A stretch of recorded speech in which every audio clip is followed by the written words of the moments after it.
Hello everyone, welcome to Brahmi academy. Madhya Pradesh special series में आप सभी का स्वागत है। मध्य प्रदेश से रिलेटेड जितने भी आपके फैक्ट हैं, तथ्य हैं, सारी चीज़ें हम इस सीरीज में डिस्कस करेंगे। जितनी भी बुक्स अवेलेबल है मार्केट में, उन सब का निचोड़ आपको इस सीरीज में मिल जाएगा, जिससे आपको कुछ और पढ़ने की ज़रूरत ना पड़े। अभी हमारा क्या चल रहा है, मध्य प्रदेश का सामान्य परिचय, जनरल इंट्रोडक्शन चल रहा है। मध्य प्रदेश स्टार्ट करने के पहले एक चीज जरूर याद रखिएगा कि आपको मध्य प्रदेश का मैप अच्छे से याद होना चाहिए।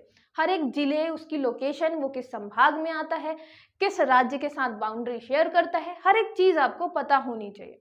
ये बहुत ज्यादा कठिन नहीं है, आपको सिर्फ मेरा एक वीडियो देखना है। MP मैप बाय मधु मैम सर्च करना है, वहां पे 1 घंटे का वीडियो है। मैं गारंटी लेती हूँ कि उस 1 घंटे में आपको पूरा का पूरा ये जो मैप है, लोकेशन वाइज सारे जिले, हर चीज याद हो जाएगी। तो आप उसे जरूर जाके देखें। उसके बाद जब आप मध्य प्रदेश पढ़ेंगे तो उसको याद कर पाने का तरीका आपका अलग होगा, उसको समझने का तरीका अलग होगा, क्योंकि आपको लोकेशन याद होगी हर जिले की। तो आपको बहुत फायदा मिलेगा। तो आप सबसे पहले उसे जरूर देखिएगा। मध्य प्रदेश का वेटेज, मध्य प्रदेश में जितने भी एग्जाम्स होते हैं उसमें अच्छा खासा वेटेज रहता है, इसलिए हम उसको डिटेल में कवर करेंगे। सामान्य परिचय में ये हमारा तीसरा लेक्चर है। आज हम क्या देखने वाले हैं, हम आज देखने वाले हैं जैसे मध्य प्रदेश का विस्तार कहाँ से कहाँ तक है और मध्य प्रदेश से रिलेटेड बेसिक जो इंफॉर्मेशन है उसके बारे में। ठीक है, तो स्टार्ट करते हैं। सबसे पहले आता है मध्य प्रदेश का विस्तार, की मध्य प्रदेश जो है कहाँ से कहाँ तक फैला हुआ है। यहाँ पे आपको एक शब्द जानना पड़ेगा, वो है अक्षांश और देशांतर। इन चीजों के डिटेल में मैं नहीं जाऊंगी, क्योंकि ये मेनली भूगोल का, आपके ज्योग्राफी के पोर्शन का ये भाग है, तो वहां पे आप डिटेल में पढ़ते हैं, इसलिए मैं इसको ज्यादा नहीं समझाऊंगी, बस थोड़ा बहुत समझाते हुए मैं आगे बढ़ चलूंगी। अब जब हम ज्योग्राफी पढ़ेंगे तब वहां मैं आपको बताऊंगी कि अक्षांश रेखाएं क्या होती हैं, देशांतर रेखाएं क्या होती हैं, ये जो हमने लिख रखा है इसका क्या मतलब है। ठीक है, बस ये याद रखिएगा। यहाँ पे इंग्लिश में मैं बता दूं, अक्षांश मतलब हो गया आपका लैटिट्यूड और देशांतर मतलब हो गया आपका लॉन्गिट्यूड। ठीक है, तो जो हम अक्षांश की बात कर रहे हैं, अक्षांश कितना है, 21 डिग्री 26 मिनट, 26 डिग्री 30 मिनट। यहाँ पे जो ये आपको ये दिख रहा है डैश, ये मिनट कहलाता है, मतलब हम इसको ऐसे पढ़ते हैं। देशांतर हो गया 74 डिग्री 9 मिनट, 82 डिग्री 48 मिनट। अब इसको मैप में कैसे आप शो कर सकते हैं या मैप में कैसे बनाएंगे, तो याद रखिएगा जो आपका लैटिट्यूड है, लैटिट्यूड यहाँ से चालू होगा, सबसे नीचे वाला जो सबसे आखिरी पॉइंट है वो क्या है, ये है आपका 21 डिग्री 6 मिनट। और सबसे लास्ट ऊपर जाके जो पॉइंट है, लगभग इधर मुरैना वाला पॉइंट ये आएगा, ये कितना है, ये है 26 डिग्री 30 मिनट। नॉर्थ लिखते हैं, ठीक है, उत्तरी, उत्तरी अक्षांश हो गया, तो ये इसमें नॉर्थ लिखते हैं। ऐसे ही अगर हम बात करेंगे किसकी, लॉन्गिट्यूड की, लॉन्गिट्यूड होता है आपका 74 डिग्री 9 मिनट। ये यहाँ जाता है सिंगरौली में, बिल्कुल लास्ट में, कहाँ तक, 82 डिग्री 48 मिनट। इसमें हम ईस्ट लिखते हैं, ठीक है, पूर्व लिखते हैं। ये सब हम क्यों करते हैं, ये हम भूगोल में पढ़ते हैं डिटेल में, बस ये जान के चलिए, क्योंकि नदर्न हेमिस्फेयर में हमारा भारत है, इसलिए हम ईस्ट लिखते हैं लॉन्गिट्यूड में और नॉर्थ लिखते हैं आपके लैटिट्यूड में। तो यहाँ पे याद कैसे करेंगे, मैंने आपको बताया, हम शुरू से एक मोटिव लेकर चलेंगे कि जितने भी मैं फैक्ट बताऊं, क्योंकि ज्यादा से ज्यादा फैक्ट बताना मेरा मेन मोटिव नहीं है, मेरा मेन मोटिव है कि जितने भी हम फैक्ट पढ़ें वो सब आपको याद हो, वीडियो के साथ ही याद होता चले। तो अब इसको कैसे याद करेंगे, ये आपका 21 6 26 30, इसको कैसे याद करेंगे, इन दोनों को याद करने के लिए आपको बार बार रिपीट करना पड़ेगा, ऐसे गाना बना के 21 6 26 30, 21 6 26 30। ये पता होना चाहिए कि 21 6 यहाँ आता है, 26 30 वहां आता है, 74 9 82 48, 74 9 82 48, 74 9 इधर आता है, 82 48 उधर आता है। तो ये भी आपको पता होना चाहिए।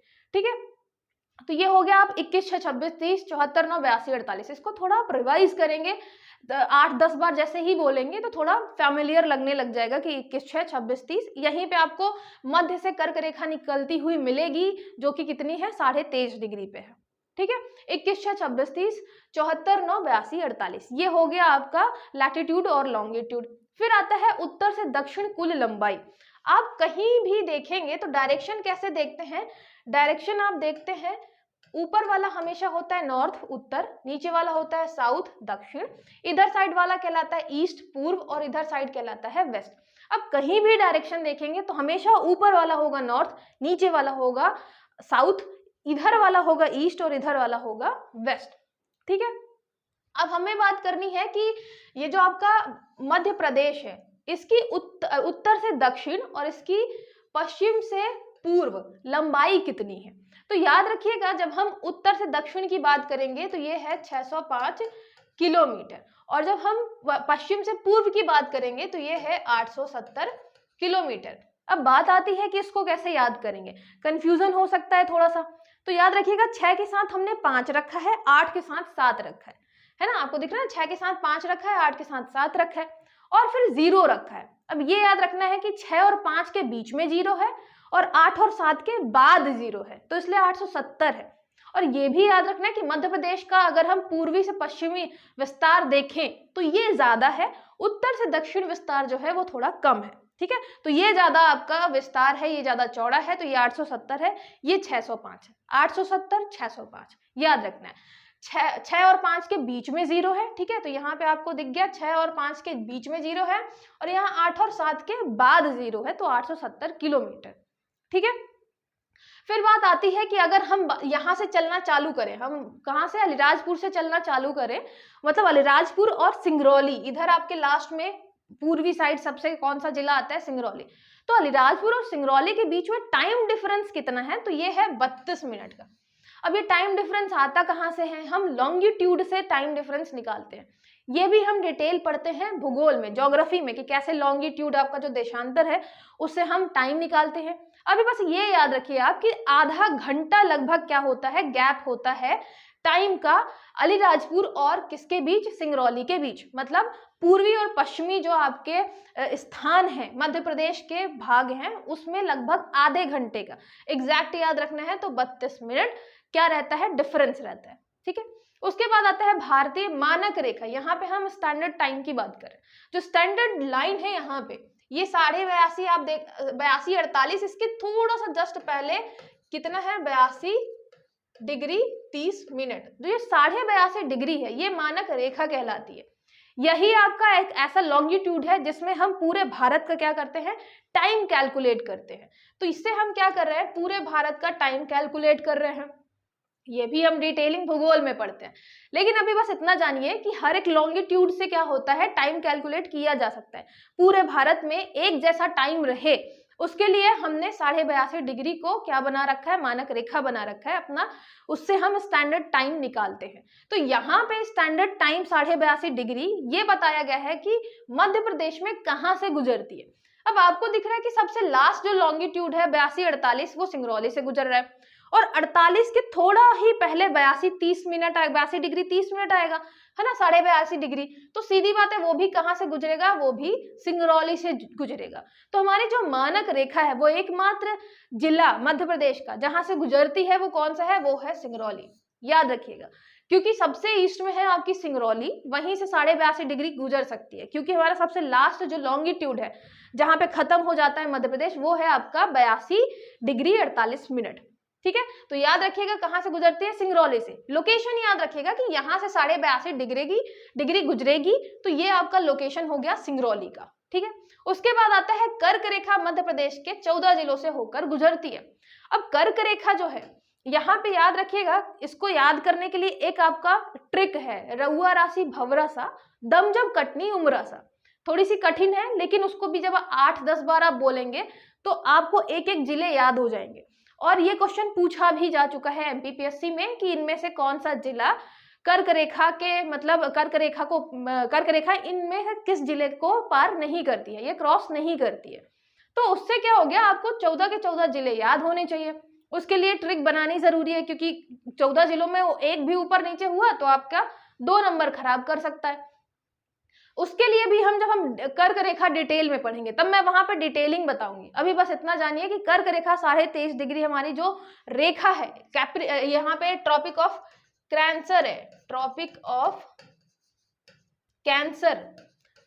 कैंसर कहां से गुजर रही है, हमारे यहाँ 14 जिलों से होकर गुजरती है मध्य प्रदेश में, ठीक है, ये याद रखिएगा। तो यहाँ पे होगा सबसे पहले आपका 21, 6, 26, 30, फिर 74, 9, 82, 48, 605 ऐसे है, 870 ऐसे है। उसके बाद 32 मिनट का गैप है पूर्व और पश्चिम के बीच। उसके बाद मानक रेखा जो है वो सिंगरौली से गुजरती है। उसके बाद कर्क रेखा जो है वो 14 जिलों से होकर गुजरती है, जो आपकी ट्रॉपिक ऑफ कैंसर है।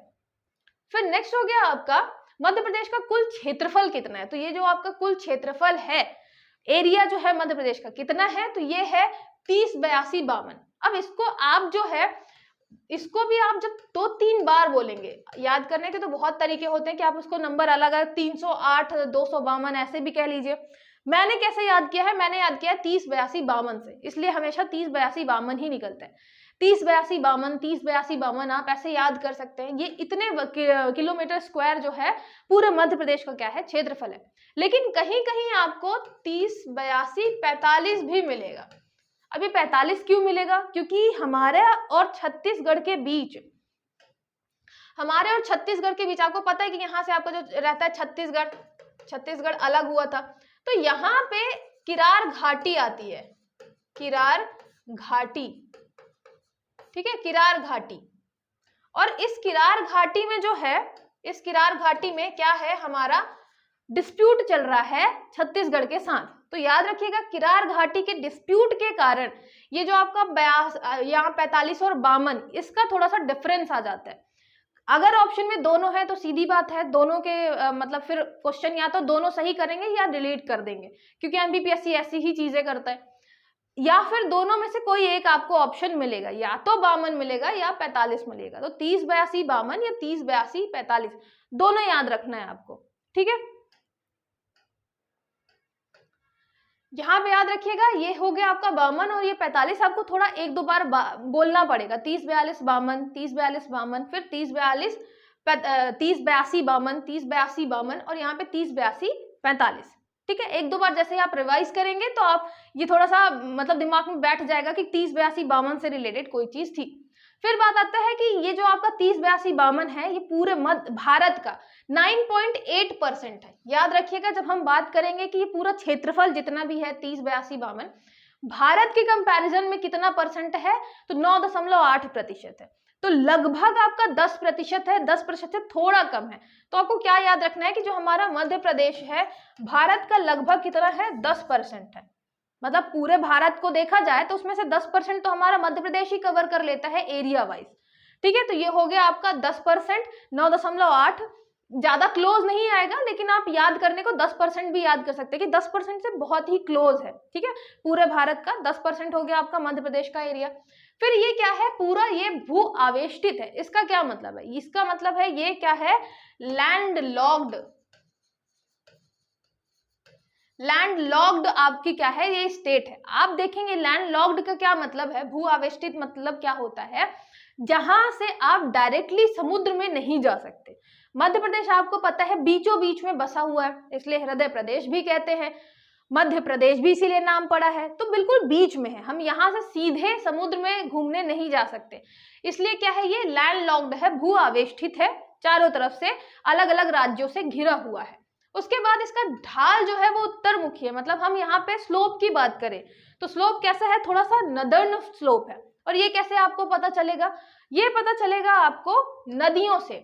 यहाँ पे आप देखेंगे जो आपकी नदियां हैं मध्य प्रदेश की, जैसे बेतवा इधर जा रही है, फिर इधर आपकी ये इधर सोन जा रही है, इधर आपकी मतलब केन जा रही है, फिर इधर ये चंबल ये ऐसे करके जा रही है। तो जितनी भी आपकी नदियां हैं वो ऐसे जा रही हैं। तो उसका क्या मतलब है कि जो हमारा स्लोप है वो किधर साइड है, उत्तरमुखी है, नॉर्थ साइड है।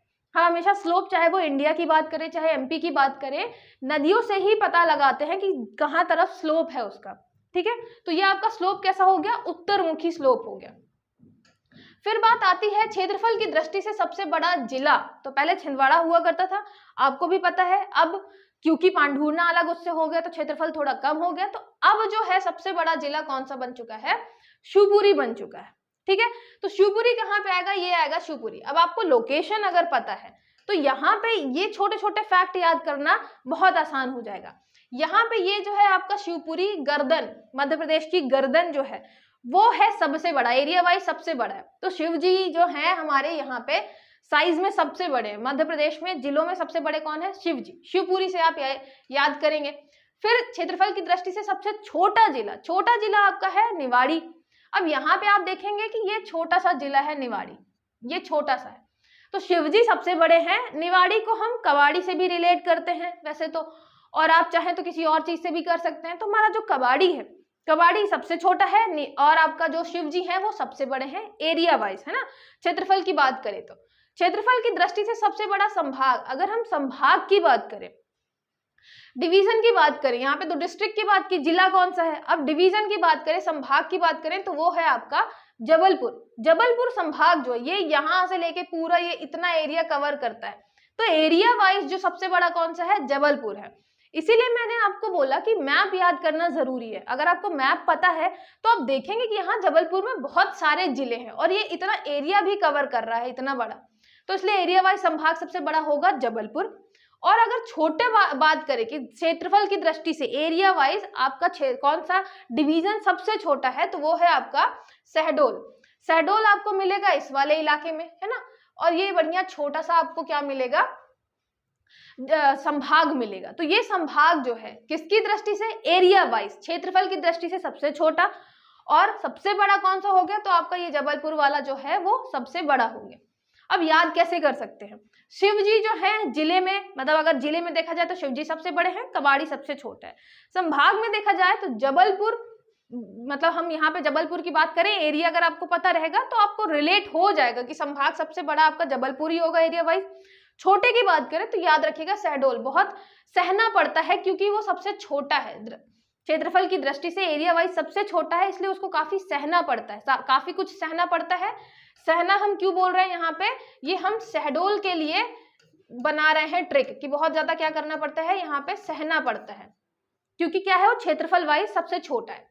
फिर बात करें कुल जनसंख्या की, अब हम यहाँ पे पॉपुलेशन की बात करते हैं कि मध्य प्रदेश की टोटल पॉपुलेशन कितनी है, 726,809। आप चाहे तो ऐसे भी कर सकते हैं 7.2 करोड़, सीधे ऐसे भी कर सकते हैं, ये चाहे तो पूरा ही याद रख लीजिए 726,26,809, 2-3 बार करेंगे तो आपको याद हो जाएगा 726,26,809। शुरुआती में भी मैंने बताया 21, 6, 26, 30, आप 2-3 बार करेंगे तो होगा 605, 870। ये थोड़ा रिवाइज करने वाली चीजें हैं। ट्रिक के साथ साथ नंबर की जब बात आती है तो नंबर को मतलब ट्रिक के माध्यम से याद करना थोड़ा कठिन होता है, उसमें आप जितनी बार रिवाइज करेंगे वो ज्यादा फायदा करता है। तो 726,26,809 ये हो गया कहाँ की, मध्य प्रदेश की जनसंख्या। आप मान के चलिए लगभग 7 करोड़ हो गई आपकी, ठीक है। भारत की बात करें, ये किसके हिसाब से है, 2011 की जनगणना के अनुसार। अभी जितनी भी चीजें चलेंगी वो 2011 की जनगणना के अनुसार ही हम डिस्कस करेंगे, ठीक है। तो 2011 की जनगणना के अनुसार भारत की जनसंख्या कितनी थी, वो थी आपकी 121 करोड़, ठीक है। तो ये हो गया मध्य प्रदेश का आपका 726,26,809 और भारत की 121 करोड़। फिर बात करें अधिकतम जनसंख्या वाला जिला कौन सा है, मतलब हम डिस्ट्रिक्ट की बात करें जहां पे सबसे ज्यादा मैक्सिमम पॉपुलेशन है, तो वो कौन सा है, वो है इंदौर। अब याद कैसे कर सकते हैं, इंदौर है आपका मिनी मुंबई, वहां ज्यादा काम है, वहां बहुत सारी चीजें अवेलेबल है, बिजनेस अवेलेबल है, तो लोग वहीं ज्यादा से ज्यादा जाना चाहते हैं काम वगैरह करने के लिए, रहने के लिए, तो इसलिए वहां की पॉपुलेशन, जनसंख्या बहुत ज्यादा बढ़ गई है। तो सबसे ज्यादा जनसंख्या कहाँ मिलेगी, तो वो मिलेगी आपको इंदौर में। न्यूनतम जनसंख्या की बात करें तो न्यूनतम जनसंख्या भी कहाँ मिलेगी, निवाड़ी में, मतलब जो हमारा कवाड़ी है वो एरिया वाइज भी छोटा है। अब एरिया वाइज छोटा है तो सीधी बात है वहां पे जो लोग रहेंगे जनसंख्या भी कम ही रहेगी, तो जनसंख्या वाइज भी सबसे कम कहाँ हो जाएगा, निवाड़ी जिला, ठीक है। तो यहाँ पे मिनिमम पॉपुलेशन वाला डिस्ट्रिक्ट जो है कौन सा होगा, वो भी आपका निवाड़ी होगा। तो निवाड़ी एरिया वाइज भी छोटा है और पॉपुलेशन वाइज भी सबसे छोटा है। फिर बात आती है अधिकतम जनसंख्या वाला संभाग। संभाग कौन सा है जहां पे बहुत ज्यादा क्या है आपकी जनसंख्या है, पॉपुलेशन है, याद रखिएगा ये होगा आपका इंदौर। इंदौर में आप देखेंगे ये वाला जो पूरा इलाका है आपका, इंदौर वाले इलाके में जो आपके जिले आते हैं वहां पे जनसंख्या बहुत ज्यादा है। एक तो हमने यही देखा कि इंदौर में खुद बहुत सारी जनसंख्या है, मध्य प्रदेश में टॉप में चल रहा है जनसंख्या में, उसके अलावा थोड़े और जिले हम ऐड कर देंगे इंदौर में, तो उसकी जनसंख्या जो है वो सबसे ज्यादा हो जाएगी। तो अगर संभाग की बात करें सबसे ज्यादा जनसंख्या कहाँ है, तो वो है इंदौर में। और ऐसा संभाग जहां सबसे कम जनसंख्या है तो वो है आपका शहडोल। मतलब न्यूनतम वाले जो हैं वो एरिया वाइज और पॉपुलेशन वाइज, क्षेत्रफल और जनसंख्या दोनों में सेम है। संभाग देखेंगे तो शहडोल में एरिया भी कम, जनसंख्या भी कम। सेम ऐसे ही अगर जिले की बात करेंगे, डिस्ट्रिक्ट की बात करेंगे तो निवाड़ी, एरिया भी कम, जनसंख्या भी कम। ठीक है, उसके अलावा अगर बात करें कि एरिया सबसे ज्यादा कहाँ का है, शिवपुरी का। सबसे बड़ा संभाग एरिया किसका है, जबलपुर का।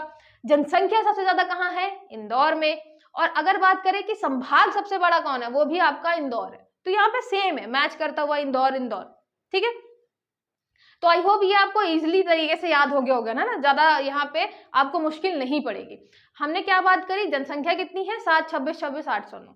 उसके अलावा अगर बात करें कि कुल क्षेत्रफल कितना है, 30, 82, 52, 30, 82, 45 भी आपको मिल जाएगा। 9.8% है भारत का। उसके अलावा भू आवेष्टित है, लैंड लॉक्ड है, और इसका जो ढाल है, जो स्लोप है, वो उत्तरमुखी है, नॉर्थ साइड है।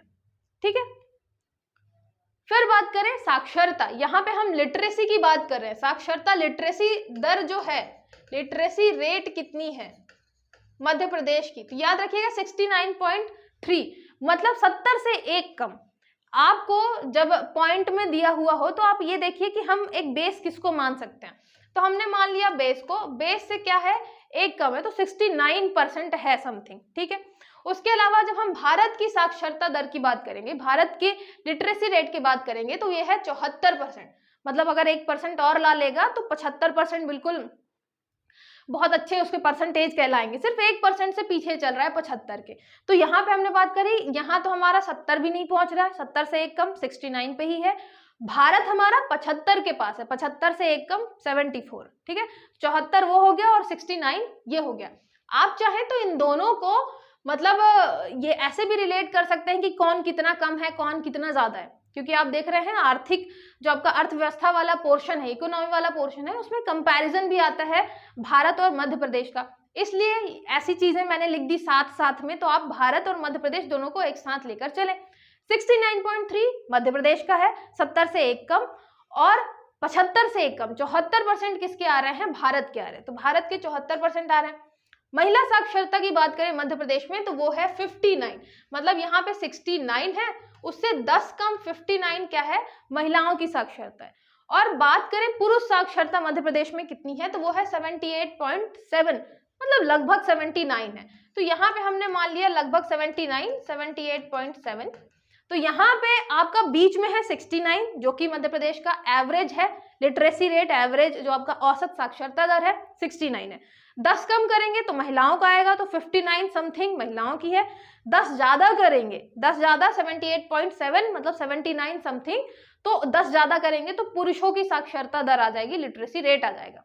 ठीक है, तो आप ऐसे याद करेंगे, 69 बीच में किया, 10 ज्यादा किया, 10 कम किया तो महिलाओं का आया, 10 ज्यादा किया तो पुरुषों की साक्षरता दर आ गई।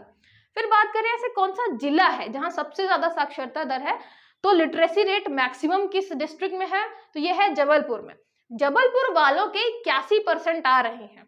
समझ रहे हैं आप, इतने ज्यादा पढ़ने में होशियार हैं जबलपुर वाले मध्य प्रदेश में कि उनका लिटरेसी रेट जो आप साक्षरता दर है वो 81% है। तो जबलपुर वालों को कितने आ रहे हैं, 81% आ रहे हैं।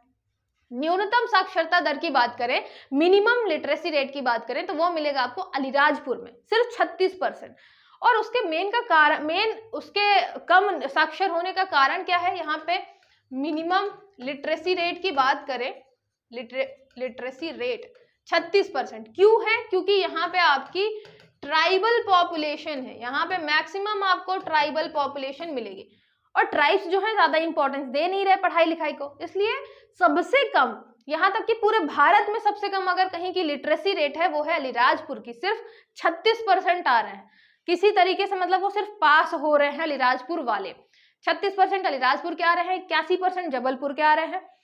मध्य प्रदेश की बात करें तो 69% आ रहे हैं, पूरे मध्य प्रदेश के 69% आ रहे हैं, एक कम 70। महिलाओं के 59% आ रहे हैं, और पुरुषों के मध्य प्रदेश में कितने आ रहे हैं, 78.7 या 79% आ रहे हैं। ठीक है, फिर बात करें लिंगानुपात। लिंगानुपात मतलब ये कहलाता है आपका सेक्स रेशियो। मध्य प्रदेश में सेक्स रेशियो कितना चल रहा है, तो ये है 931, और अगर भारत की बात करें तो ये चल रहा है 943।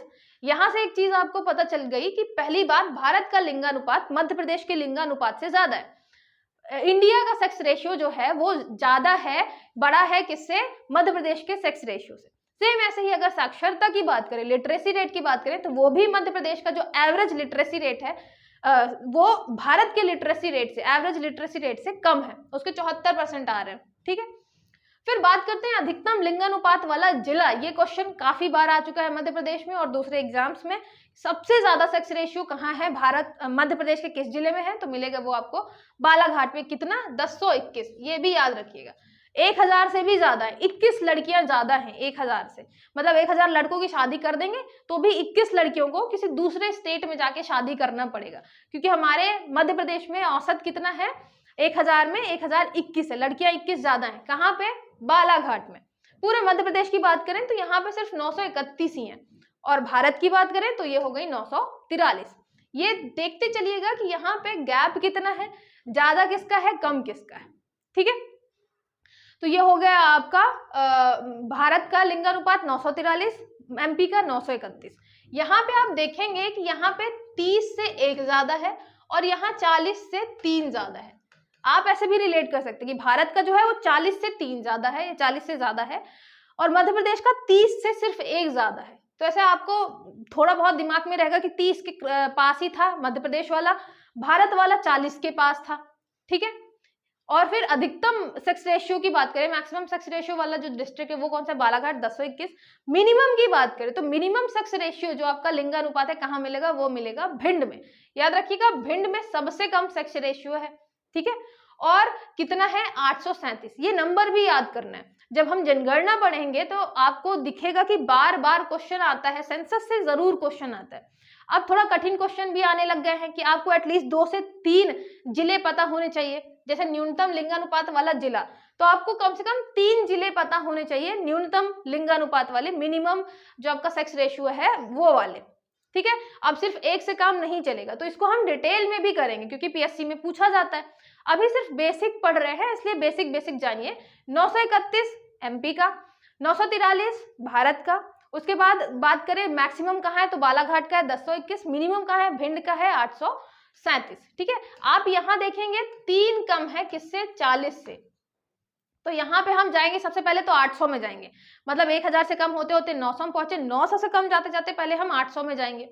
फिर देखेंगे 800 जो है 800 से कितना ज्यादा है, 37 ज्यादा है। ये ऐसे मान के चलिए कि 840 से 3 कम है। ठीक है, तो 837 हो गया, कहाँ का, भिंड का। ये मैं इसलिए बता रही हूँ, आप बोलेंगे कि आप तो मैम कठिन ही बता रही हैं, 830 मतलब 800 में 30 ज्यादा कर लीजिए या 840 में 3 कम कर लीजिए, तो ये तो कठिन ही हुआ। तो मैं आपको ये बता रही हूँ यहाँ पे कि मान लीजिए आपके दिमाग में बिल्कुल फाइनल ऐसे याद नहीं है कि 837 ही है, लेकिन आपको ये जरूर याद रहेगा कि 840 के आसपास था और 840 से कम ही था। तो 4 ऑप्शन अगर आपको दिखते हैं जिसमें कुछ 840 के ऊपर है या 840 के आसपास है, तो उसमें आपको एलिमिनेशन मेथड से सॉल्व करना ज्यादा आसान हो जाएगा। ठीक है, इसलिए मैं बता रही हूँ कि 840 के पास है और वो भी 840 से कम ही है, ज्यादा नहीं है, आप ऐसे याद कर सकते हैं। फिर बात आती है दशकीय जनसंख्या वृद्धि। ये जो हम डिकेडल ग्रोथ की बात कर रहे हैं, पॉपुलेशन ग्रोथ की बात कर रहे हैं, पॉपुलेशन ग्रोथ कितनी हो रही है। आपको भी पता है कि हम जनगणना जो है हर 10 साल में करते हैं, अभी कोविड की वजह से थोड़ा लेट चल रहा है। तो यहाँ पे जब हमने पॉपुलेशन जनगणना करी तो जो पॉपुलेशन ग्रोथ है, जनसंख्या वृद्धि मध्य प्रदेश में कितनी है, ये लगभग 20% है। मतलब पहले 100 लोग थे तो अब 120 लोग हो चुके हैं। 20% की वृद्धि हो गई 10 सालों में। ठीक है, यहाँ पे हम दशकीय वृद्धि देख रहे हैं, डिकेडल ग्रोथ देख रहे हैं। भारत की अगर बात करें दशकीय वृद्धि की, कि यहाँ पे जनसंख्या वृद्धि पॉपुलेशन ग्रोथ कितना हुआ है, तो ये है 17.7। अब यहाँ पे एक चीज आपको समझ में आ गई कि भारत की जो वृद्धि है वो मध्य प्रदेश से कम हुई है। मध्य प्रदेश को 20% वृद्धि कर रहा है, भारत सिर्फ 17.7% की वृद्धि कर रहा है। ठीक है, तो आप लगभग 18, इसको अगर 18 आप मानते हैं तो आपका भारत जो है 18% की ग्रोथ रेट है जनसंख्या में, पॉपुलेशन में, और मध्य प्रदेश की 20% की ग्रोथ रेट है। ठीक है, फिर बात करें अधिकतम जनसंख्या वृद्धि कहाँ हुई है, मैक्सिमम अगर पॉपुलेशन ग्रोथ की बात करें मध्य प्रदेश के किस जिले में हुई है, तो कहाँ हुई है, ये मिलेगी आपको इंदौर में। इंदौर में लगभग 32.9, मतलब लगभग 33% जो है लोग बढ़े हैं। पहले 100 लोग इंदौर में हुआ करते थे, अब 133 लोग हो चुके हैं, मतलब 33% लोगों का इंक्रीमेंट हुआ है। तो आप ये सोचिए कि इतने ज्यादा लोग इंदौर पहुंचे, और इंदौर ही क्यों जाएंगे, मैंने आपको बताया कि वहां पे हर चीज अच्छी है। जॉब मिल जाएगी आपको, एजुकेशन अच्छा मिल जाएगा, बहुत सारी चीजें मिल जाएंगी, है ना, घर अच्छा मिल जाएगा। तो ये जो है इंदौर में इसलिए ज्यादा से ज्यादा लोग जा रहे हैं, इसलिए सबसे ज्यादा वृद्धि भी मध्य प्रदेश में कहाँ हुई है, इंदौर जिले में हुई है। ठीक है, फिर बात करें न्यूनतम जनसंख्या वृद्धि वाला जिला, सबसे कम जनसंख्या वृद्धि कहाँ हुई है, तो ये हुई है अनूपपुर में, सिर्फ 12% हुई है। अब आप कहेंगे कि 100 में से 12 बढ़ गए, उतना भी ज्यादा है, लेकिन हाँ ये सबसे कम है। मध्य प्रदेश में और जगह और बहुत ज्यादा वृद्धि हुई है, सबसे ज्यादा हुई है आपके इंदौर में। कितने परसेंट, तो यहाँ याद रखिएगा लगभग 33%। जरूरी नहीं है कि आपसे ये कभी पूछे, जैसे परसेंटेज मैंने लिखा हुआ है तो साक्षरता में पूछ सकता है, लिंगानुपात सेक्स रेशियो में पूछ सकता है। यहाँ पे जरूरी नहीं है कि ये दशकीय वृद्धि में भी पूछे कितने परसेंट इंक्रीमेंट हुआ आपके इंदौर जिले में, लेकिन फिर भी आप याद रखिएगा कि लगभग 33% क्या हुआ है, इंक्रीमेंट हुआ है। सबसे न्यूनतम हुआ है अनूपपुर में, सिर्फ 12% का हुआ है। और जो आपका 2023 वाला पोर्शन क्वेश्चन पेपर था एमपीपीएससी का, उसमें यही पूछा हुआ था, जनसंख्या वृद्धि बतानी है आपको न्यूनतम, वो भी लास्ट के 5 जिले बताने हैं। मतलब एक जिले जान गए आप अनूपपुर, उससे काम बस नहीं चलेगा, आपको अभी जनगणना सेंसस वाला पोर्शन डिटेल में पढ़ना पड़ेगा।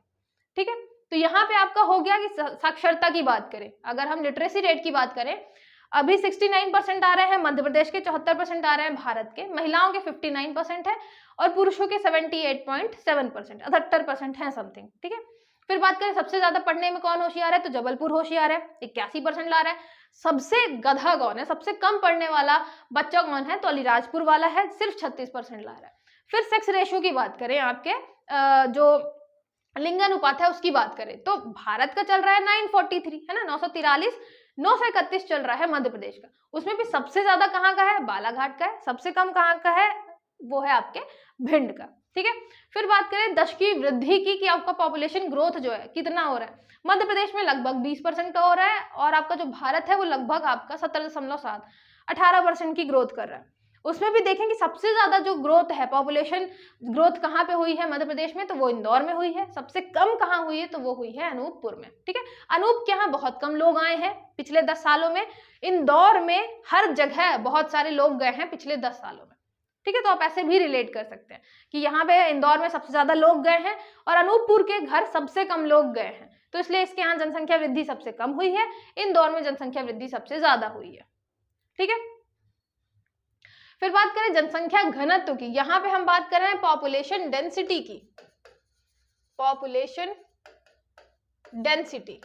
ठीक है, पॉपुलेशन डेंसिटी कितनी है, तो मध्य प्रदेश में है 936 प्रति व्यक्ति प्रति वर्ग किलोमीटर। मतलब हम 1 किलोमीटर में चले जाएंगे तो कितने लोग हमें मिल जाएंगे, 936 लोग मिल जाएंगे। तो यहाँ पे आप देखेंगे 2, 3 और 6, 2 × 3 = 6। अब ऐसे भी याद कर सकते हैं, 2 तिहाई 6। अब ऐसे भी याद कर सकते हैं कि मध्य प्रदेश में कितने हैं, 2 × 3 = 6। तो यहाँ पे 236 जो लोग हैं वो क्या है, डेंसिटी, मतलब इतने डेंस है मध्य प्रदेश में। आप 1 किलोमीटर पे जाएंगे तो 236 लोग आपको मिल जाएंगे, एवरेज, औसतन। भारत की बात करें कि अगर आप भारत में कहीं घूमने जाते हैं तो आपको औसतन कितने लोग मिल जाएंगे, जनसंख्या घनत्व तो कितना है, पॉपुलेशन डेंसिटी वहां की कितनी है, तो ये है 882, मतलब काफी ज्यादा है। हम यहाँ 936 की बात कर रहे हैं, मतलब 250 भी नहीं पहुंचे हैं, लेकिन वो 350 के पार है, बल्कि 30 ज्यादा है। तो यहाँ पे आप देखेंगे कि 380 के अप्रॉक्स क्या है हमारे यहाँ भारत में डेंसिटी है। ठीक है, तो फिर एक क्वेश्चन बन गया कि जो भारत की डेंसिटी है वो मध्य प्रदेश की डेंसिटी से ज्यादा है। 2024 में क्वेश्चन आए थे ऐसे, आपने देखा होगा जरूर। फिर आता है अधिकतम जनसंख्या घनत्व, मतलब सबसे ज्यादा डेंसिटी कहाँ पे है मध्य प्रदेश में, तो वो मिलेगी आपको भोपाल में। भोपाल एरिया कम है, लोग ज्यादा है, तो इसलिए भोपाल में डेंसिटी सबसे ज्यादा है, 855 लोग आपको मिल जाएंगे 1 किलोमीटर है। मतलब ऐसा सोचिए कि आप 1 किलोमीटर गए तो आपको भोपाल में 855 लोग, 850 लोग मिल जाएंगे। लेकिन वहीं पे न्यूनतम की बात करें कि सबसे कम जनसंख्या घनत्व, पॉपुलेशन डेंसिटी कहाँ की है, तो वो है डिंडोरी की। आप डिंडोरी में 1 किलोमीटर में जाएंगे तो सिर्फ और सिर्फ आपको 94 लोग मिलेंगे। तो ये नंबर भी जरूर याद रखिएगा, 855, 94।